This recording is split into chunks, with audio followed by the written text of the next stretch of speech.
آپ ویزا بھجوائیے، میں آ جاؤں گا انشاءاللہ. جی سر، کیا فرمایا آپ نے؟ آپ ویزا بھجوائیے، میں آ جاؤں گا، بیٹھ کے بات کر لوں گا. ویزے کی ضرورت نہیں ہے، اسی طرح ابھی تشریف لائیں، اسی طرح پھر انشاءاللہ اس پروگرام کو فروغ دے دیجیے. مجھے اجازت ہے؟ جی بسم اللہ. جی ناظرین، آپ نے محترم حسن اللہ یاری صاحب کی گفتگو سماعت فرما لیا. میں نیچے سے اوپر چلتا ہوں تاکہ جو آخری بات انہوں نے کی ہے وہ چونکہ مستاثر ہوگی وہ سنتے جائیں گے. سب سے پہلے انہوں نے اس بات کا جواب دینے کی کوشش کی ہے کہ مولا علی علیہ السلام نے خلفائے راشدین کے خلاف تلوار کیوں نہیں اٹھائی. اب آپ نے درمیان میں انٹرپٹ نہیں کرنا جیسے میں نے کیا ہے، آپ امید ہے خاموشی سے سنیں گے. مولا علی علیہ السلام نے تلوار اس لیے نہیں اٹھائی کہ مولا علی، یہ میں نے جملے لکھے ہوئے ہیں جو انہوں نے اپنی زبان سے ادا کیے ہیں، اب اس وقت اس سے یہ ہٹ نہیں سکتے کہ شیعوں میں حکمران کے خلاف جہاد اس صورت میں کہ جب آپ کے پاس قوت نہ ہو یہ کرنا حرام ہے، طاقت نہ ہو تو جہاد ساکت ہو جاتا ہے. یہ انہوں نے نقطہ بیان کیا، میں بار بار اس کو انفسائز کر رہا ہوں. انہوں نے فرمایا ہے مکتب تشیع میں اگر آپ کے پاس طاقت نہیں ہے، آپ کے پاس صلاحیت نہیں ہے، آپ کے پاس افواج نہیں ہے تو یہ جہاد کرنا حرام ہو جاتا ہے، کیونکہ اسے آپ نے اپنی جان گنوانا ہے. اور حضرت علی کے پاس سپاہی نہیں تھے، طاقت نہیں تھی. اس بات کے میں دو جواب دینے لگا ہوں. پہلا جواب تو یہ ہے کہ اگر وہ مولا علی ہے جس مولا علی کو ہم مولا علی مانتے ہیں، ٹھیک، اور وہ باطل پہ 30 سال کمپرومائز کر کے اس لیے بیٹھا ہوا ہے کہ اس کے پاس طاقت نہیں ہے اور اس کو اپنی جان کی فکر ہے، تو پھر اس مولا علی کو میں تو مولا علی نہیں مانتا. اور اسی مولا علی کا بیٹا حسن اور حسین جس کے پاس نہ طاقت ہے، نہ فرد ہیں، نہ لوگ ہیں، 70 بندے ہیں، وہ 70 بندوں کو لے کے اس حکمران سے ٹکرا سکتا ہے. یہ کون سا مکتب تشیع ہے جس کا ایک جگہ فرقہ، ایک جگہ مسلک اور ہے، ایک جگہ نقطہ نظر اور ہے. علی کو جان کی پیاری ہے اور علی کے وقت فتویٰ یہ ہے کہ اس کے پاس لوگ نہیں ہے، طاقت نہیں ہے، تو اگر اپنی جان کو ضائع کر دیتے تو دین کا نقصان ہوتا. اور حسین کے پاس طاقت بھی نہیں ہے، لوگ بھی نہیں ہے، علی سے بھی کم لوگ ہیں. وہ حسین کون سی شریعت اور کس فتوے کے تحت جا کے پوری حکومت سے ٹکرا دیتا ہے؟ علی اکبر بھی، علی اصغر بھی، قاسم بھی، ہر ایک کو قربان کر دیتا اور پورا کا پورا خیمہ اور آل نبی لٹوا دیتا ہے. وہ کس فتوے کے ساتھ تھا؟ تو آپ لوگوں کے ہاں جو کنفیوژن ہے نا، اس کو پہلے خود بیٹھ کے ڈسکس کر لیں اور خود بیٹھ کے طے کریں کہ فتویٰ علی کے سقوط پر ہے یا فتویٰ حسین کے خروج پر ہے. یہ دو باتیں ٹکرا گئی. آپ کا جملہ تھا، میں ریپیٹ کر رہا ہوں، آپ کا جملہ تھا کہ جب تک طاقت نہ ہو اہل تشیع میں جہاد حرام ہے، حرام ہے، حرام ہے، اور اس وقت جان ضائع ہونے کا امکان ہے، اور وہ اس لیے ہے کہ آپ جائیں گے تو آپ کے پاس یہ بے وقوف کہ آپ کے پاس طاقت نہیں ہے. تو حسین پھر کس پوزیشن میں گئے، کس سٹیٹس کے ساتھ گئے؟ امام حسین علیہ السلام کے پاس کتنی ایک طاقت تھی؟ امام حسین علیہ السلام کے پاس کتنی ایک فوج تھی؟ یا امام حسین کو مکتب تشیع کا فتویٰ نہیں پتا تھا، حالانکہ دو امام علی اور حسن حسین کے امام گزر چکے تھے. تو پہلے یہ طے کر لیں، یہ بالکل خامین کرام، یہ بالکل ایک مطلب فرضی مجھے 30 سیکنڈ دے دو، میں اس کا جواب دوں. 30 سیکنڈ مجھے دے دو. میری بات مکمل نہیں، میری مکمل ہوگی. خلافت اس وقت جب میری باری تھی نا، اس وقت آپ بھول گئے تھے کو باطل ثابت کرنے کے لیے، چونکہ ان کے پاس کوئی دلیل نہیں ہے. اور کوفے والے کو خط بھول گئے، اور کوفے والوں کا خط بھول گئے، خطوط بھول گئے کوفے والوں کا. خطوں کی بنیاد پہ امیر المومنین علیہ السلام کو کتنے خط آئے تھے؟ کتنے خط آئے تھے امیر المومنین علیہ السلام کو ثقیفہ بنی ساعدہ کے بعد؟ بقول آپ کے شیطان صرف صف امامت پہ کھڑا اور علی خط کا انتظار کر رہے ہیں. واہ، وہ آپ کی حدیث ہے. واہ، میں قربان جاؤں اس صدی پہ. آگے بات سنیے، پہلے میری پوری بات سن لیجیے سامعین کرام، آپ نے نوٹ کرنا ہے. جب خلافت کی کوئی نص سے رد نہیں ہو سکا، کوئی معقول طریق پر رد نہیں ہو سکا، تو انہوں نے یہ فرمایا مکتب تشیع کا یہ فتویٰ ہے کہ طاقت نو آپ جہاد نہیں کر سکتے. یہ فتویٰ حسین کی باری آتی ہے تو بدل جاتا ہے، وہ علی اصغر کو بھی لے جاتا ہے، علی اکبر کو بھی لے جاتے ہیں، اور وہ سب کچھ برباد کر دیتے ہیں. اس وقت فتویٰ اور ہوتا ہے. تو یہ مکتب تشیع کا وہ تضاد ہے. خلافت کو ایم ہی رگڑ نہیں. دیکھیں، حضرت ابوبکر کو اگر آپ افضل نہیں مانتے تو نہ مانیں. اہل سنت میں بے شمار لوگ ہیں جو تفسیر علی کے قائل. لیکن اور دوسرا، مولا علی کی سیرت کہاں پر ہے؟ مولا علی نہج البلاغہ میں ایک یہودی کے آگے نہیں چلتے تھے، اس کے سفید بالوں کا حیا کرتے تھے. آپ ابو بکر عمر شیطان، یار آپ اختلاف رکھیں، ابو بکر کی خلافت سے اختلاف رکھیں، عمر کی خلافت سے، جس سے مرضی اختلاف رکھیں، اختلاف میں کوئی برائی نہیں ہے. لیکن بزرگوں کا جو عمر میں بڑے ہیں، گزر گئے ہیں، ان کا احترام تو لازم. یہ طریقہ کار یہ علی کی سیرت نہیں ہے، یہ حسن اور حسین کی سیرت نہیں ہے. اچھا، اس کے بعد میں اگلی بات، سامعین کرام اس کو نوٹ کر دیجیے کہ خلافت کا جواز نہیں تھا. وشاورہم فی الامر کو انہوں نے جس طریقے سے کمزور باتوں سے اٹھایا، اور میں نے صرف قرآن کی بات کی، لہذا اس بات کا جواب نہیں بن سکا۔ پھر انہوں نے فرمایا کہ علی کی علیہ السلام کی خاموشی اس لیے تھی کہ طاقت نہیں تھی، وہ بات بھی بالکل غلط ثابت ہوئی اور بے بنیاد ثابت ہوئی، چونکہ حسین کے پاس طاقت نہیں تھی اور حسین لڑے، اور پھر یہ بات اور بے بنیاد ثابت ہوتی ہے کہ حسن کے پاس طاقت تھی اور حسن نہیں لڑ کے آئے۔ اب بتائیے، حسن کے پاس طاقت تھی اور حسن ایک مطلب باطل امام کے سامنے ود ڈرا کر رہے ہیں، اور حسین کی آپ کی بات 2 دفعہ رد کر دی میں نے، ایک دفعہ اس طرح رد کر دی کہ علی کے پاس طاقت نہیں تھی تو وہ چپ رہے، یہ رد ہوتی ہے کہ حسن حسین کے پاس طاقت نہیں تھی تو وہ لڑے، پھر یہی بات رد ہوتی ہے حسن کے پاس طاقت تھی امام حسن علیہ السلام کے ساتھ، پھر وہ کیوں صلح کر کے آئے؟ پہلے میری جان آپ بیٹھ کے یہ طے کر لیجئے کہ آپ لوگوں نے کرنا کیا ہے اور کس کو سچ اور کس کو جھوٹا کہنا ہے۔ دوسری بات پر میں آتا ہوں، یہ میرا خیال ہے اس پر سکہ بند بات ہو گئی ہے۔ مسلم والی کی حدیث کی بھی جواب دینا، مسلم والی حدیث کا بھی جواب دینا۔ بس میں نے بات کر دی، اگلی بات سن لیجیے۔ مسلم والی حدیث کا کیوں جواب نہیں دیتے بھائی؟ میری آپ کے مذہب میں قیام کرنا حرام ہے خلیفہ کے خلاف، خلیفہ شیطان بھی حرام ہے، اس کا جواب دے دینا۔ مذہب کو چھوڑیں، اس کا جواب کیوں نہیں دے رہا بھائی؟ اور مسلم کا بھی جواب دینا نا۔ آپ کا مذہب تھا، میں نے آپ کے سب نکات کا جواب دیا، میرے نکات کا جواب دینا۔ وہ مسلم والی حدیث کا جواب دے دو، شیطان بھی اور خلیفہ اس کے خلاف جہاد حرام ہے، اس کا جواب دینا۔ اس کا بھی دیتا ہوں، اللہ صاحب تسلی رکھیے، اس کا دے کے اٹھوں گا، نہ اٹھوں ابھی تو نام بدل دیجیے، ابھی دوں گا۔ پہلی بات یہ کہ آپ کا موقف جھوٹا رد ثابت ہو گیا، آپ کا موقف کمزور ہے، چلیں جھوٹے کا لفظ سخت ہے، تو کمزور۔ خاموش ہو جاؤ تو میں جواب دیتا ہوں، ابھی خاموش ہو جاؤ، میں ابھی امام حسن علیہ السلام دونوں کا جواب دیتا ہوں۔ اگلی بات سنیے، اگلی بات سنیے۔ ابھی خاموش ہو جاؤ، جواب دے دو۔ آپ نے مسلم کی حدیث پیش کی، یا مجھے ایک بات بتائیے، کوئی خدا کا خوف کرے، مسلم کے اندر سے یہ حدیث جس کے اندر نہ ابو بکر کا نام ہے نہ کچھ باطل ائمہ کا ذکر ہے، آپ ان کو باطل ائمہ میں مان رہے ہیں، چلو مان لیا آپ کی بات، میں مانتا ہوں، یہی مسلم آپ کی یہ روایت قبول ہے باطل ائمہ والی، اسی مسلم میں ابو بکر عمر کے فضائل کے بعد ہے وہ آپ کو قبول نہیں ہے، آپ اپنی مرضی کی چیز لیں گے، اپنی مرضی کی نہیں لیں گے۔ تؤمنون ببعض الکتاب وتکفرون ببعض، جو ہمیں اچھی لگے گی وہ کتاب اللہ ہے، مسلم کتاب اللہ نہیں ہے بھائی، مسلم کتاب اللہ نہیں ہے۔ آپ نے مسلم کی دلیل کیوں پیش کی؟ آپ نے اس کی دلیل کیوں پیش کی؟ اس کا مطلب یہ نہیں کہ پورا مسلم ہم مانتے ہیں۔ آپ کی اپنی غلطی ہے، اس سے علاوہ آپ نے ایک حدیث پیش کی، اس پر آپ نے فرمایا، اگر آپ نے کسی کتاب کے ایک جملے سے اتفاق کیا، لازم ضروری ہے کہ پورا کتاب صحیح ہو۔ دلائل کی مسکرت کر، جو آپ نے دلائل کی مسکرت کر، آپ اب اگر اس سے بڑی کیا منافقت ہے کہ آپ مسلم کی ایک حدیث کو مان رہے ہیں اور اس مسلم کے آگے 4 حدیثوں کو نہیں مان رہے۔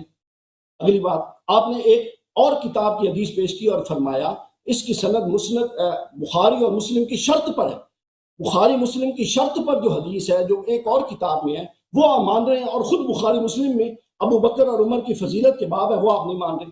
تو پہلے آپ یہ طے کر لیں کہ آپ نے کس کو ماننا اور نہیں ماننا، یہ تضادات دور کر لیں۔ اگلی بات، آپ نے فرمائی کہ عمر سخت تھے، تندخو تھے، قرآن مجید نے فرمایا ہے اشداء علی الکفار، مومن کی علامت نہیں بتائی، وہ کافروں پر سخت اور شدید ہوتے ہیں۔ اچھا، یہ کہاں پر دلیل آ گئی کہ اگر ایک بندہ تباً سخت ہو تو وہ حکمران نہیں بن سکتا؟ بھائی یہ عقل کے خلاف ہے بات، یعنی مشورہ آپ نے کہا کہ خلافت مشورے سے بنتی ہے، صحابہ نے عمر کے خلاف مشورہ دیا ہے۔ دیکھیں میں نے ساری بات بھائی مشورے کی بات ہو رہی ہے کہ کسی مشورہ دکھاؤ، عمر کے خلافت پہ مشورہ دکھائیں گے، یہ عمر کے خلافت پہ مشورہ دکھائیں گے، ابو بکر کے خلافت پہ مشورہ دکھائیں گے۔ بسم اللہ۔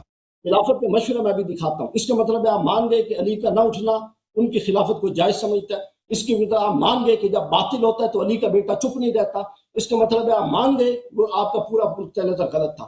اس کے بعد جو مسلمان کی ایک مومن کی نشانیاں قرآن نے بتائی ہیں اس میں ہے اشداء علی الکفار، آپ ایک چوتھی کتاب سے اس کی روایت کو کیسے رد کر سکتے ہیں؟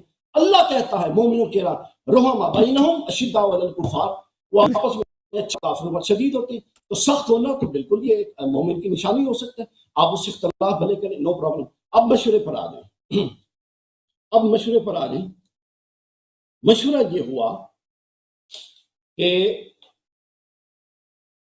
میں دیکھ لوں کوئی اور سوال چاہتا تو نہیں، پھر مشورے کو میں آخر میں لے لیتا ہوں۔ اس کی کہتا ہے مجھ پہ شیطان طاری ہے نا، اس کا بھی جواب دینا۔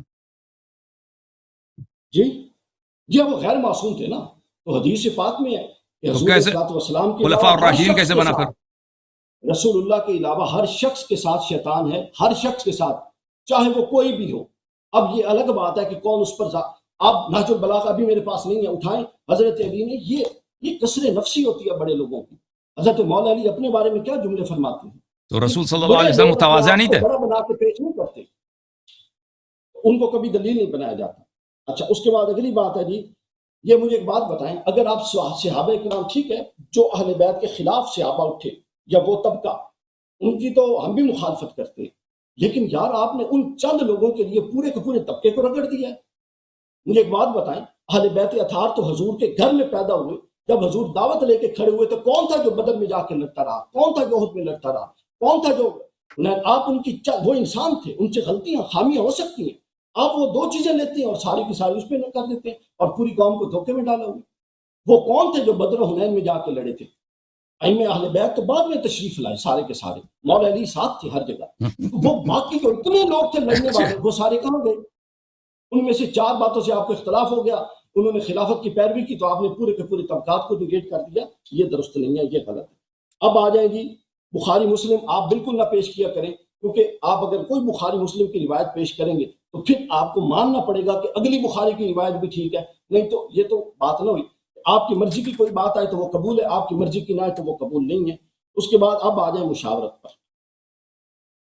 مشاورت کے حوالے سے حضرت علی کو ناراضگی تھی، بالکل اس بات کا اس کے اندر موجود ہے بخاری کے اندر اور دیگر کتب کے اندر. حضرت ابو بکر کی خلافت ایک ایسا حادثاتی موقع بن گیا. انصار کہتے تھے ہمارا خلیفہ ہوگا حضور کی وفات کے بعد، اور مہاجرین کہتے تھے ہمارا ہوگا. اس نزاعی کیفیت میں انسان ہے، اس نے جو بہتر سوچا، اس نے اس اجتماعیت کو قائم رکھنے کے لیے ایک فیصلہ کر لیا. اس فیصلے سے کس کو اختلاف ہوا؟ پھر وہی بات آپ نے یہ بتایا نہیں کہ حضرت علی نے رجسٹ کیا کیا. خلافت مشاورت پر قائم ہوئی اور اس مشاورت کے خلاف علی نے رجسٹ نہیں کیا. آپ کی دلیل ہے کہ علی کے پاس چونکہ طاقت نہیں تھی. میں اس دلیل کو رد کر چکا ہوں کہ وہ اگر نقطہ ٹھیک ہوتا تو حسین بھی نہ نکلتے. میں رد کر چکا ہوں، چونکہ جو باطل ہوتا ہے حسن کی دیکھ لیں، حسین کی سنت دیکھ لیں، اس کے ساتھ نکلتا ہے. اور علی کے وہ بیٹے تھے، افضل نہیں تھے علی سے، حسن اور حسین. مفضول یہ کام کر رہے ہیں اور افضل باطل پہ خاموش ہو کے بیٹھا ہے. افضل کے سامنے شیطانی حکومت ہے، وہ مولا کائنات بھی ہے، ٹھیک ہے، اور وہ جناب باطل بھی برداشت کر رہا ہے. یعنی یہ تو آپ ایک بزدل بندے کی تصویر کشی کرتے ہیں اور معاذ اللہ تصویر مولا کائنات کے سامنے رکھتے ہیں. یار یہ ہاتھ جڑے ہوئے ہیں، کچھ خدا کا خوف کر لیں، کچھ مطلب وہ روایتیں گھڑیں جو مولا علی کی سٹیٹس پر تو پوری اتریں، ان کی شخصیت پر تو کم از کم اللہ یاری بھائی پوری اتریں. مسلک اپنا رکھیں، مکتب اپنا رکھیں، لیکن کم از کم بنیاد تو وہ بنائیں مولا علی کو اور خلافت کو ریجیکٹ کرنے کی. آپ کہیں ہم نہیں مانتے، بس ہم یہ سمجھتے ہیں مولا علی پہلا خلیفہ ہونے چاہیے. جو بنیادیں آپ نے لوگوں کو پڑھائی ہیں وہ بڑی کمزور بنیادیں ہیں. اس کی بنیاد پہ کوئی آپ کی بات نہیں ماننے والا. اور آج کی بات کے بعد تو یہ مشاورت والا سٹیٹس قائم ہو گیا اور آپ کا نقطہ نظر رد ہو گیا. کہاں پہ مشورہ ہوا؟ اٹھنا آپ کے نقطہ نظر سے غلط ثابت ہو گیا. امام حسن کا اٹھنا اور پھر یہ بھی غلط ثابت کر دیتا ہے آپ کے نقطے کو. بھائی کہاں مشورہ ہوا ہے؟ بغیر طاقت کے یہ بھی ثابت کر دیتا ہے کہ آپ کا نقطہ درست نہیں ہے. میرا وقت ختم ہو گیا، میں نے یہی بات کرنی. نہیں وقت باقی ہے ابھی آپ نے 12 بجے کہا نا، ابھی 10 منٹ باقی ہیں، کہاں جائیں گے ابھی؟ نہیں میں نے پہنچنا 12 بجے پہنچنا. میں نے نہیں 12 بجے تک ٹائم ہے آپ کے پاس. نہیں ادھر ابھی آپ نے ہمارے سوالات کے جواب. آپ نے کہا مشورہ ثابت ہو گیا تو آپ نے دکھایا نہیں کہ ابو بکر عمر کے خلافت پہ ابو بکر کے خلافت پہ مشورہ کب ہوا ہے؟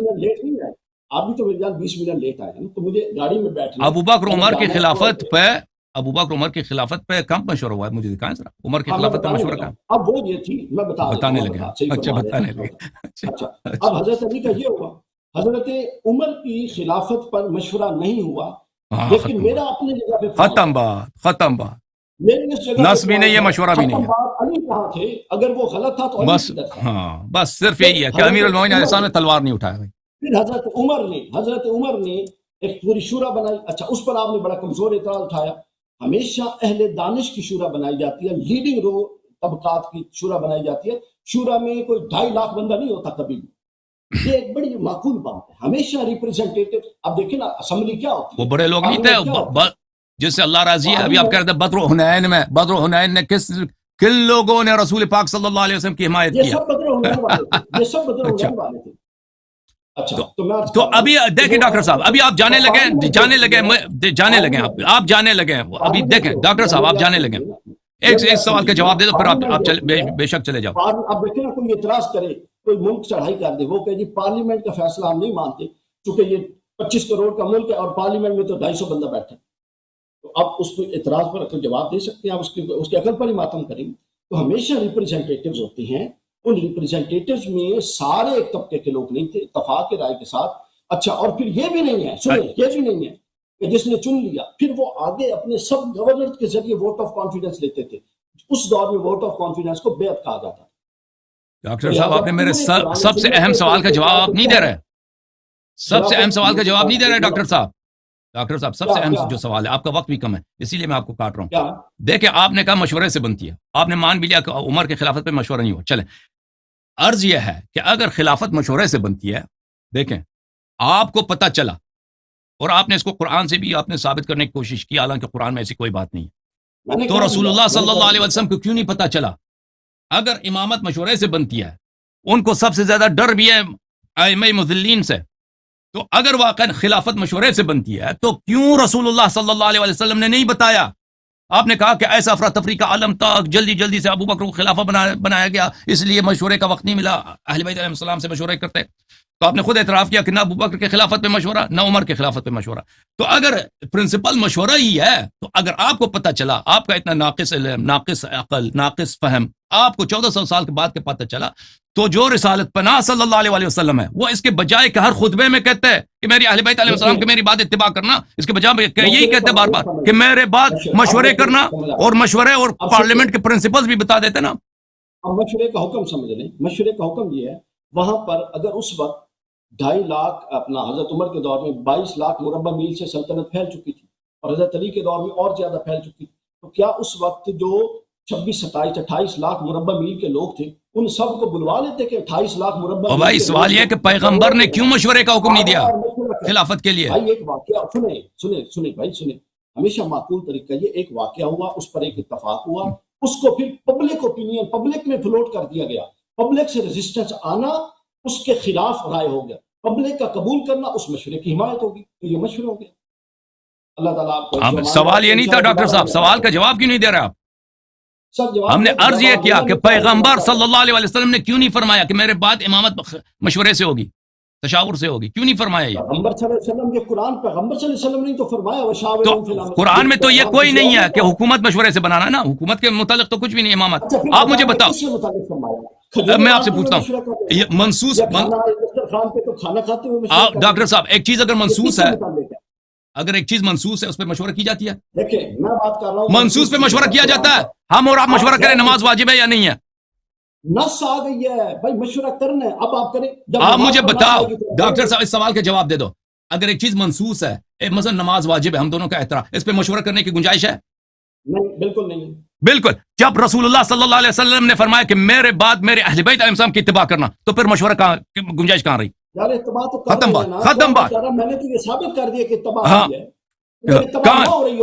اتباع کا مطلب یہ امامت، اتباع کا مطلب یہ امامت، یعنی ابو بکر پہ واجب ہے اہل بیت علیہ السلام کی اتباع کریں. یہ آپ کی اصطلاح ہے امامت، یہ آپ کی اصطلاح ہے. ہمارے اس اصطلاح سے اس تو امام مانتے ہیں، لیکن اس کو یوں منسوخ من اللہ جو آپ کی اصطلاح اس سے اتفاق. اگر پیغمبر طریقے کار سے ڈفرینس آف اوپینین رکھنا، اگر آپ ڈاکٹر صاحب کہ اہل بیت کے رستے سے ہٹنا ہے تو یہ غلط بات ہے. پیغمبر صلی اللہ علیہ وسلم فرماتے ہیں، اچھا 10 بجے تک گزارش سن لیں، ہر ایک کو یہ اجازت دیں. اہل بیت کے لیے یہاں پاکستان میں پہلے بڑے ہم بہت ناسبیوں سے لڑ رہے ہیں. آپ اور چیلنجز یہ نہ کھولیں کہ اہل بیت اور علی والا ہونے کے لیے ضروری ہے کہ مکتب تشیع کو فالو کیا جائے. اگر آپ نے یہ ٹیکہ مسلمان ہونے کے لیے یہ ٹیکہ لگا دیا تو پھر کوئی بھی یہاں پہ اہل بیت کا نام لینے والا نہیں بچے گا. پہلے ہی ہم بڑے محاذوں پہ لڑ رہے ہیں. میں خود 2 دفعہ انڈر اٹیک آ چکا ہوں صرف اس لیے وہ کہتے ہیں کہ تو علی کو افضل کیوں مانتا ہے، اور آپ اس چکر میں بیٹھے ہیں لے کر کہ وہ بات جس کا مقصد ہی نہیں ہے اس کو اٹھایا جائے، اور نہیں ہے غیر ضروری بحث کو چھیڑا جائے. تو لہٰذا اہل بیت کے آپ ہمارے بھائی ہیں، میں آپ سے بہت معذرت چاہتا ہوں، میں نے آپ کی بات کو کاٹا ہے، آپ سے تلخی گفتگو ہوئی ہے. یہ میرے بھائی ہیں، میں ان کی عزت کرتا ہوں، اور خداوند متعالی ان کو جزائے خیر دے. ہم ان کا بہت شکریہ ادا کرتے ہیں یہاں تشریف لائیں.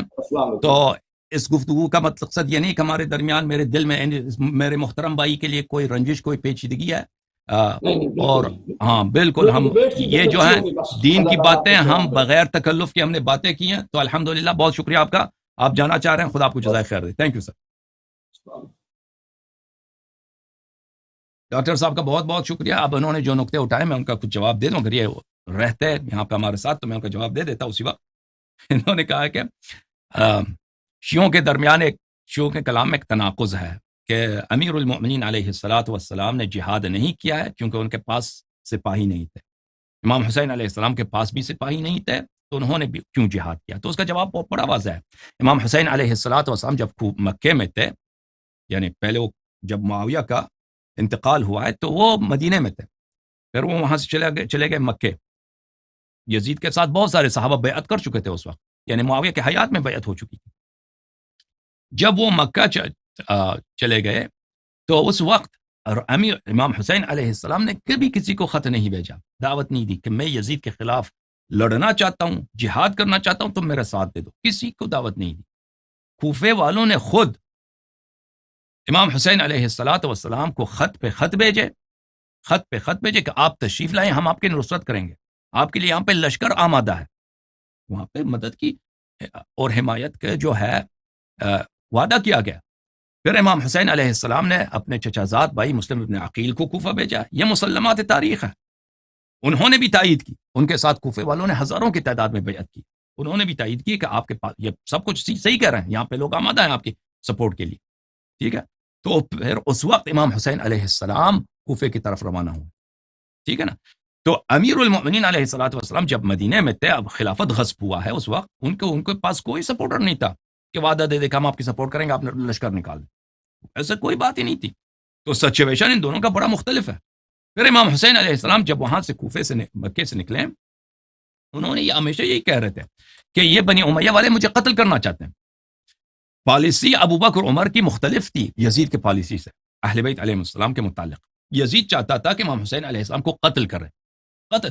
وہ اپنے اس کے جو چچا وغیرہ مارے گئے تھے بدر میں، اس کا انتقام لینا چاہتا تھا. ابو بکر عمر کی یہ پالیسی نہیں تھی. ابو بکر عمر کی پالیسی یہ تھی کہ علی علیہ السلام اگر ہمارے خلاف تلوار نہیں اٹھاتے ان کو رہنے دو، اگر وہ کچھ ہمارے خلاف کچھ کرتے نہیں ہیں تو ان کو رہنے دو.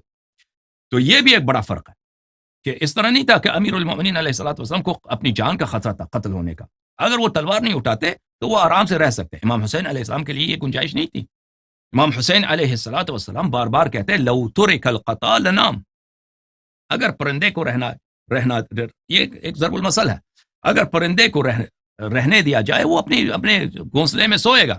اگر یہ مجھے اگر رہنے دیں کہ میں اپنی زندگی گزاروں، میں اپنے شہر میں جا کے اپنی زندگی گزاروں گا، لیکن یہ مجھے قتل کرنا چاہتے ہیں. تو پھر امام حسین علیہ السلام جب مکے سے کوفے کی طرف روانہ ہوئے تو کربلا میں ان کا راستہ کاٹا گیا ابن زیاد کی فوج نے. بڑا مشہور ہے واقعہ. اور وہاں پر کوفے والوں نے مدد کرنے سے انکار کیا تھا. کوفے والے سب اب انہوں نے اپنا سب وعدے توڑ دیے. مسلم ابن عقیل سے جو بیعت کیا تھا وہ سب توڑ دیے انہوں نے. تو اس وقت امام حسین علیہ السلام نے پھر بھی کہا کہ میرے خلاف نہ اٹھو. بار بار کہہ دیا کہ میرے اولاد کو کیوں تم قتل کرتے ہو. امام حسین علیہ السلام کا یوم عاشور، اس سے پہلے خطبے کافی مشہور ہیں کہ میں نبی صلی اللہ علیہ وسلم کا نواسا ہوں، تم مجھے میرے قتل پہ کیوں تلے ہوئے ہو، مجھے چھوڑ دو، مجھے رہنے دو. لیکن ان لوگوں نے نہیں دیا امام حسین علیہ السلام کو. وہ کہتے تھے کہ آپ غلامی یزید کی قبول کریں. ان دونوں کلام میں بڑا فرق ہے. ابو بکر عمر امیر المؤمنین علیہ السلام کو عزت کے ساتھ رہنے دے رہے ہیں کہ اپنے وہ گھر میں رہیں، ہمارے خلاف تلوار نہ اٹھائیں. یزید یہ نہیں دے رہا. یزید کہہ رہا ہے کہ اس کو قتل کرنا ہے بارہا، یا اس کو ہاتھ باندھ کے قتل کرنا ہے اسیری میں، غلامی میں، یا اس کو اسی طرح اس کے اہل خانہ کے ساتھ میدان جنگ میں. تو امام حسین علیہ السلام نے شہادت کا راستہ اختیار کیا. امام حسین علیہ السلام نے کبھی لوگوں کو دعوت نہیں دی کہ تم آ جاؤ میرے ساتھ، ہم یزید کے خلاف، یعنی جب تک مکے میں تھے. جب کربلا میں وہ محاصرے میں آ گئے تو اس وقت انہوں نے بہت کوشش کی کہ لوگ ان کے ساتھ دیں، لوگ یزید کو چھوڑ کر ان کی حمایت کریں، لیکن وہ لوگوں نے نہیں مانا، ان کے سپورٹر نہیں بنے. اور انہوں نے یہ بھی پیشکش کی کہ اب مجھے رہنے دو، مجھے رہنے دو. لیکن ان لوگوں نے نہیں رہنے دیا. یعنی کہ کوئی راستہ ہی نہیں چھوڑا ان کے لیے سوائے اس کے یا تم قتل ہو جاؤ یہاں پر، یا یزید یا عبید اللہ ابن زیاد کی غلامی قبول کرو. عبید اللہ ابن زیاد ابن مرجانہ اس کی غلامی قبول کرو. ٹھیک ہے نا. تو ان دونوں میں بڑا فرق ہے. امام حسن علیہ السلام نے کیوں معاویہ کے خلاف جہاد نہیں کیا؟ اسی لیے کہ جیسے کہ امیر المؤمنین علیہ السلام نے ابو بکر کے خلاف جہاد نہیں کیا، کیونکہ ان لوگ ان کے ساتھ چھوڑ چکے تھے. ان کا جو چچا زاد بھائی تھا، ان کے فوج کا کمانڈر تھا عبید اللہ ابن عباس. معاویہ نے ان کو پیسہ دیا، انہوں نے بھی اپنے فوج لے کے معاویہ سے ملے. عراق والوں نے بری طرح غداری کی ہے امام حسن علیہ السلام کے ساتھ، امام حسین علیہ السلام کے ساتھ. وہ یہی چاہتے ان کی معاویہ سے انہوں نے بہت سارے فوج کے سرداروں نے خط لکھا تھا کہ امام حسن علیہ السلام کو ہم ہاتھ ان کا باندھ کے آپ کے پاس یسیر کے طور پہ تسلیم کریں گے. تو امام حسن علیہ السلام کے پاس کوئی چارہ ہی نہیں تھا اپنی جان بچانے کے لیے اور اپنے شیعوں کی جان بچانے کے لیے، سوائے اس کے کہ معاویہ کے ساتھ وہ صلح کرتے. تو شیعہ نقطۂ نظر سے ایک واقعہ کافی واضح ہے کہ یہاں پر جہاد کی طاقت نہیں ہے، جہاد ساقط ہے. جیسے رسول اللہ صلی اللہ علیہ وسلم مکے میں تھے، مکے میں بتوں کی پوجا ہو رہی ہے، کعبہ بت خانہ ہے، رسول اللہ صلی اللہ علیہ وسلم صاحب غیرت ہیں، امیر المؤمنین علیہ السلام سے زیادہ وہ شجاع ہیں، امیر المؤمنین علیہ السلام سے زیادہ وہ صاحب غیرت ہیں، وہ تلوار نہیں اٹھاتے مکہ والوں کے خلاف. کیوں؟ کیونکہ ان کے پاس ساتھی نہیں ہے جہاد کے لیے. ٹھیک ہے. اچھا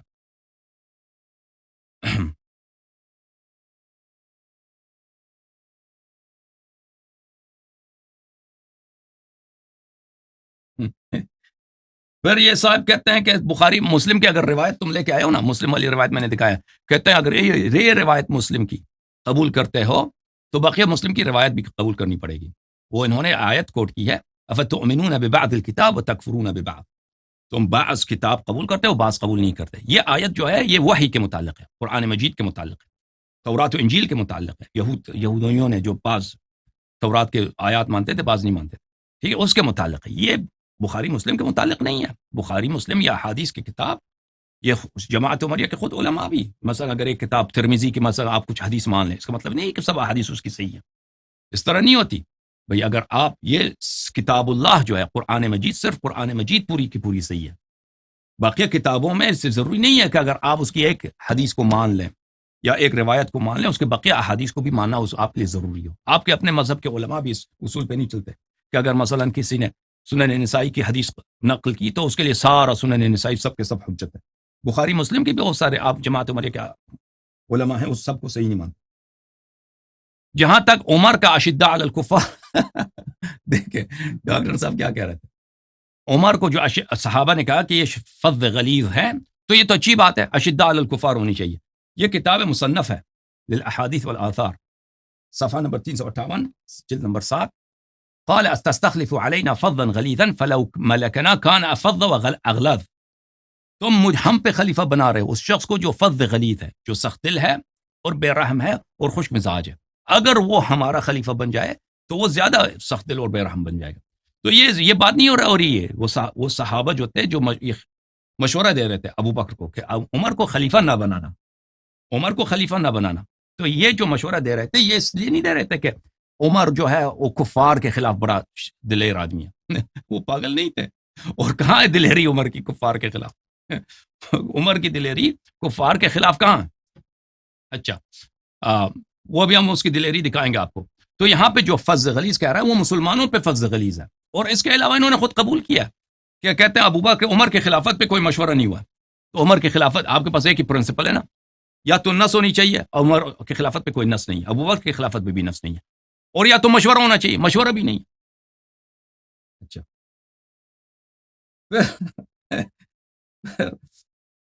پھر کہتے ہیں کہ عزیزوں کہتے ہیں کہ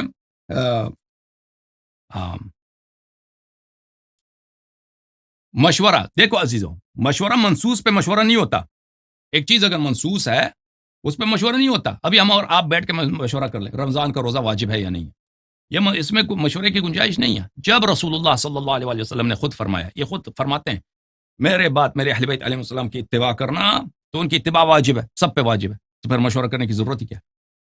تو مشورہ کرنا یہ جو ہے دین کے خلاف ہے، یہ مشورہ کرنا یہ حرام ہے. جب رسول صلی اللہ علیہ وسلم بیان کر چکے ہیں میرے بات اہل بیت علیہ السلام کی اتباع کرنا، تو مشورہ کرنا ہی باطل ہے. ٹھیک ہے نا؟ پھر آپ کی خدمت میں عرض کریں کہ کہتے ہیں کہ آپ نے سب کو رد کر دیا. کون سا رد کر دیا بھائی؟ کہ سب صحابہ کو رد کر دیا. صحابہ نے بدر و احد میں لڑائی کی اور حنین میں لڑائی کی ہے. ملاحظہ فرمائیے عزیزو، قرآن مجید فرقان حمید، یہاں پہ سورہ مبارکہ توبہ آپ کو دکھاتے ہیں، آیہ نمبر 25 اور 26. اعوذ باللہ من الشیطان الرجیم. آیہ نمبر 25 ہے لقد نصرکم اللہ ببدر لقد نصرکم اللہ فی مواطن کثیرۃ ویوم حنین.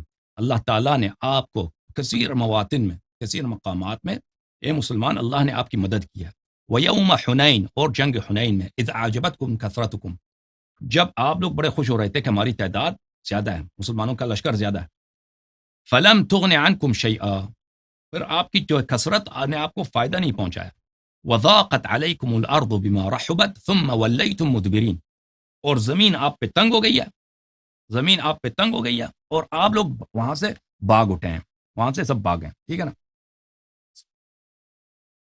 سب وہاں سے بھاگے تھے، صحابہ فرار ہوئے تھے۔ اچھا، تو اللہ نے مذمت کیا ہے کہ صحابہ نے حنین میں فرار کا راستہ اختیار کیا۔ اچھا، یہ بخاری ہے، حدیث نمبر 4322، ترجمہ ملاحظہ فرمائیے، بخاری کا جو ترجمہ ہے ملاحظہ فرمائیے، یہ ابو قتادہ سے مروی ہے کہ انہوں نے کہا جب جنگ حنین ہو رہی تھی تو میں نے ایک مسلمان کو دیکھا جو ایک مشرک سے لڑ رہا تھا، جب ایک دوسرے مشرک کو پیچھے سے دھوکہ دے کر اس کو قتل کرنا چاہتا تھا، میں جلدی سے تھاک لگانے والے مشرک کی طرف گیا تو اس نے مجھے مارنے کے لیے ہاتھ اٹھایا، میں نے اس کا ہاتھ تلوار سے کاٹ دیا، پھر اس نے مجھے اس قدر زور سے دبایا کہ میں نے موت کا خطرہ محسوس کیا، آخر کار وہ سست پڑ گیا اور اس نے مجھے چھوڑ دیا، پھر میں نے اسے دور ہٹا کر قتل کر دیا۔ اسی دوران میں مسلمانوں میں اضطراب پیدا ہوا تو میں بھی اسی اضطراب کی ضد میں آ گیا۔ اضطراب دیکھیں، یہ جو اضطراب کا بتا رہا ہے نا، یہ غلط ترجمہ کر رہا ہے۔ عربی جو لفظ ہے وَانْهَزَمَ الْمُسْلِمُونَ وَانْهَزَمْتُ مَعَهُمْ، وہی جو قرآن میں سورہ توبہ میں آیہ نمبر 25، 26، 27 میں ہے کہ مسلمانوں نے جنگ حنین میں فرار کیا ہے۔ تو دیکھو اس مولوی حماد کی شیطنت دیکھو، وَانْهَزَمَ الْمُسْلِمُونَ وَانْهَزَمْتُ مَعَهُمْ، مسلمان فرار ہو گئے، میں بھی مسلمانوں کے ساتھ میں بھی فرار ہو گیا۔ تو اس کو اس طرح ترجمہ کیا کہ مسلمان مضطرب ہو گئے اور میں بھی اضطراب میں آ گیا، اضطراب کی ضد میں بھی آ گیا۔ تو یہ شیطنت ہے ان کے ترجمے میں۔ ترجمہ یہ ہے کہ میں بھی فرار ہو گیا، مسلمان بھی فرار ہو گئے۔ وہی کون سا فرار جس میں قرآن نے کہا ثم ول بلی وضاقت الارض علیکم بما رحبت، زمین آپ کے لیے تنگ ہو گئی تھی، زمین جو بہت وسیع آپ کے لیے تنگ ہو گئی تھی، بلے ثم ولیتم مدبرین، اور پھر آپ لوگ بھاگ گئے۔ اچھا تو اس کو بھاگنے کو جو ہے اس سے ترجمہ کیا کہ اضطراب۔ دیکھیں ان کے مولوی کیسے ان کو بیوقوف بناتے ہیں۔ میں نے اچانک